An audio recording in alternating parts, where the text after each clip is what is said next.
बिस्मिल्लाहिर्रहमानिर्रहीम। अमीरुल मोमिनीन के फ़ज़ाइल की जब भी बात आती है तो दो फजीलतें सर फ़हरिस्त नज़र आती हैं। पहली फजीलत अमीरुल मोमिनीन का इल्म और दूसरी फजीलत जनाब अमीरुल मोमिनीन की शुजाअत। मैं बस इतना अर्ज़ करूँगा, खुशकिस्मत है वो अफराद जिनका बयान फ़जीलत अली में गुज़रता है और जिनके कानों को फ़जीलत अली सुन के ही सुरूर आता है। जनाब अमीरुल मोमिनीन ने नहजुल बलागा में अपनी शुजाअत को जिस अंदाज में बयान किया है वो अपनी जगह पे, लेकिन बाज़ औक़ात जब हम शुजाअत अमीरुल मोमिनीन बयान करते हैं तो कुछ अफराद कहते हैं जी आपको फ़कत अली की शुजाअत ही नज़र आती है। मैं कहता हूँ अगर एक जुमला शुजाअत अली का खैबर से ले लें कि जनाब पैगम्बर अकरम फरमाते हैं कल मैं अलम उसको दूंगा जो अल्लाह और अल्लाह के रसूल से मोहब्बत करता है और अल्लाह और अल्लाह के रसूल उससे मोहब्बत करते हैं। कोई और फजीलत न हो तो ये महबूब खुदा और महबूब मुस्तफ़ा जो ज़ात है ये तमगा मिलता है खैबर में। और अगर खंदक को देखा जाए तो एक ही जुमला वो भी काफ़ी है फ़ज़ाइल जनाब अमीरुल मोमिनीन के लिए, और वो तलवार की बात जनाब पैगम्बर अकरम फरमाते हैं ज़रबत अली यौमल खंदक अफ़ज़ल मिन इबादत सकलैन, मेरे अली की खंदक के दिन की एक ज़रबत सकलैन की इबादत से अफजल है। तो ये वो फ़ज़ाइल हैं जो शुजाअत जनाब अमीरुल मोमिनीन से मरबूत हैं। हमने शुजाअत अमीरुल मोमिनीन नहजुल बलागा से लेके 25 मवारिद पेश किए हैं इस किताब में। ये किताब हमारी वेबसाइट पे मौजूद है, आप अगर पढ़ना चाहें तो इसमें 25 मवारिद शुजाअत, लेकिन उन 25 मवारिद में इस इनामी मुकाबले के लिए फ़कत 5 सवाल, और ये सवाल शुरू होंगे सवाल नंबर 16 से। पहला सवाल आप ये देखिए कि जनाब अमीरुल मोमिनीन फरमाते हैं कि यहाँ तक कि कुरैश कहने लगे कि अली है तो मर्द शुजा लेकिन जंग के तौर तरीकों से वाकिफ नहीं, अल्लाह उनका भला करे, क्या उनमें से कोई है जो मुझसे ज़्यादा जंग का तजर्बा रखने वाला हो? यह है शुजाअत अली। और मैदान जंग में मुझसे पहले कार नुमायाँ किए हो, मैं तो अभी 20 बरस का भी न था कि हर्ब व ज़र्ब के लिए उठ खड़ा हुआ और अब तो 60 से ऊपर हो गया हूँ। ये अली अपनी शुजाअत को बचपने से लेकर 60 साल की उम्र तक का बयान करते हैं। सवाल ये है कि ये फ़ज़ाइल और ये शुजाअत अमीरुल मोमिनीन ने नहजुल बलागा के किस खुतबे में पेश फरमाई? चाहिए तो ये था कि आप अगर नहजुल बलागा तलाश करते ये कि कहाँ है, लेकिन आप मोमिनीन की आसानी के लिए कि मुताला कीजिए लेकिन ज़्यादा दिक्कत आपको न कटनी पड़े। इस सवाल नंबर 16 का जवाब है खुतबा नंबर 27।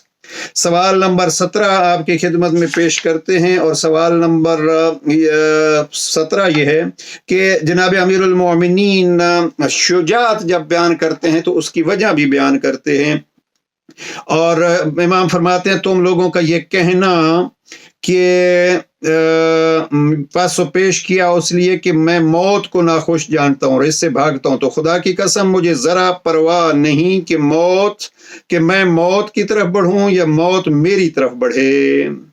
अब ये मैं मौत की तरफ बढ़ूँ या मौत मेरी तरफ बढ़े, हकीकत में शुजाअत अली का ये राज है, जहाँ जनाब अमीरुल मोमिनीन फरमाते हैं मौत मेरी तरफ आए मैं मौत की तरफ आऊँ, और क्या ही खूबसूरत होगा मौत मेरी तरफ आ रही हो और अली मौत की तरफ बढ़ रहे हो। तो वो जो मिलाप है मौत और अली का, उससे अगर अली को डर नहीं है तो यही शुजाअत का राज है।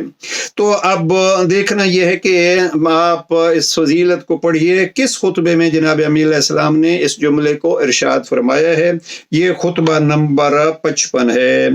तो सवाल आपके सामने आ गया है कि ये शुजाअत जनाब अमीर इस्लाम ने कहाँ और किस बिना पर पेश की है? मौत से न डरने की वजह से, और ये जवाब उसका कहाँ है? ये खुतबा नंबर 55 है। सवाल नंबर इसके बाद जो पेश करना है सवाल नंबर 18 है। सवाल नंबर 18 ये है कि जनाब अमीर इस्लाम ने एक खूबसूरत अंदाज में शुजाअत को पेश किया है। अब क्या कहूँ कौन किस से खूबसूरत है मैं ये फैसला नहीं कर सकता, आप सुनिएगा और देखिएगा।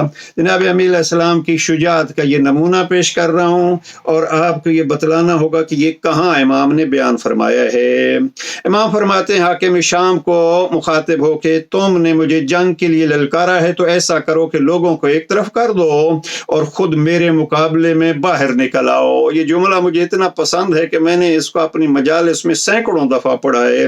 پھر دہرا رہا ہوں آپ کے لیے، تم نے مجھے جنگ کے لیے للکارا ہے تو ایسا کرو کہ لوگوں کو ایک طرف کر دو اور خود میرے مقابلے میں باہر نکل آؤ، دونوں فریق کو کشت و خون سے معاف کرو تاکہ پتہ چل جائے کہ کس کے دل پر زنگ کی تہیں چڑھی ہوئی ہیں اور آنکھوں پر پردہ پڑا ہوا ہے۔ میں کوئی اور نہیں، وہی ابو الحسن ہوں کہ جس نے تمہارے نانا، تمہارے ماموں اور تمہارے بھائی کے پر خچڑے اڑا کر بدر کے دن مارا تھا۔ وہی تلوار اب بھی میرے پاس ہے اور اسی دل گردے کے ساتھ اب بھی دشمن سے مقابلہ کرتا ہوں۔ نہ میں نے کوئی دین بدلا ہے، نہ کوئی نیا نبی کھڑا کیا ہے، اور میں بلا شبہ اسی شہراء پر ہوں جسے تم نے اپنے اختیار سے چھوڑ رکھا تھا اور پھر بمجبوری اس میں داخل ہوئے۔ یہ علی کی شجاعت کا نمونہ کس مقام پر نہج البلاغہ میں موجود ہے؟ آپ نے جواب میں فقط یہ لکھنا ہے خط نمبر 10، لیکن کوشش کیجئے گا خط نمبر 10 کو ایک دفعہ کلی طور پہ مطالعہ کر لیجئے۔ تو یہ ہے سوال نمبر 18 اس مقابلے کا، اور اگلا سوال نمبر 19 آپ کی خدمت میں، اور پھر یہی کر رہا ہوں کہ اس پہلے جملے سے بڑھا یہ فضیلت کا جملہ ہے اور شجاعت کا، یہ پہلا اس سے بڑا ہے، یہ آپ پہ چھوڑتا ہوں، فیصلہ کیجئے گا۔ آپ سے سوال فقط یہ ہوگا کہ یہ کس مقام پر علی علیہ السلام نے ارشاد فرمایا ہے۔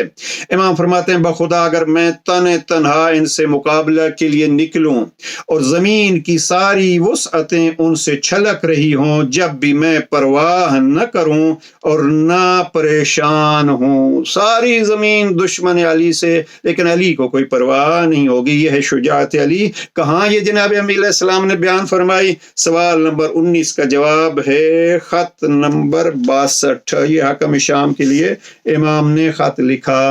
سوال نمبر 20 ہے اس ویڈیو کا اور آخری سوال یہ ہے کہ جناب امیر علیہ السلام نے فقط اپنی شجاعت کا تذکرہ نہیں کیا بلکہ دوسروں کے ساتھ تقابل بھی کیا ہے۔ آپ نے اس کا جواب یہ دینا ہے کہ جناب امیر علیہ السلام نے یہ تقابل کہاں کیا ہے۔ تو فضیلت ذرا سنیے، امام فرماتے ہیں میں نے اس جوان مردی کے بل بوتے پر کہ جس سے اللہ نے مجھے سرفراز کیا ہے، ان موقعوں پر دل و جان سے پیغمبر کی مدد کی جن موقعوں سے بہادر جی چرا کر بھاگ کھڑے ہوئے تھے۔ اب جی چرا کر بھاگ کھڑے ہوئے تھے اور قدم آگے بڑھنے کے بجائے پیچھے ہٹ جاتے تھے۔ اب میں نہیں تفصیل بیان کر سکتا، اس کتاب میں کسی حد تک ہم نے نقل کیا ہے، بس اتنا کہتا ہوں جب سب چھوڑ گئے تھے مصطفیٰ کو تو مصطفیٰ کے ساتھ اکیلے علی کھڑے تھے۔ یہ تذکرہ جناب امیر المومنین نے کہاں کیا ہے؟ یہ خطبہ نمبر 195 ہے۔ پڑھیے اس خطبے کو، فضیلت علی پڑھیے اور دوسروں کو بھی سنائیے۔ پروردگار 13 رجب اس انداز سے منانے کی توفیق نصیب فرمائے۔ والسلام علیکم ورحمۃ اللہ۔